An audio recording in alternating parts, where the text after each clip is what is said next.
everyone, and welcome back to this channel. And today I'm going to walk you through how to change your password if you've forgotten your Skrill password, how to change it using the website. Now let's say you've forgotten your password. The first thing you need to do is go to the web page, which is skrill.com, and once you get to this page, next thing you're going to do is click on the forgot your password link, which is at the bottom here. And once you tap on it, as I said, it's located at the bottom. Once you've tapped on it, you enter your email address that's registered to your Skrill account.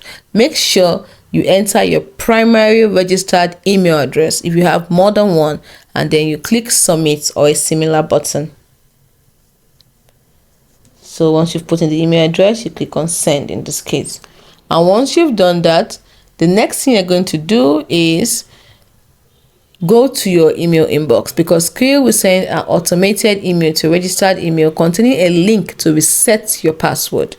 So check the email inbox. If you don't see it there, check your spam or junk folder just in case for the email from Skrill. The link in the email is usually valid for a limited time.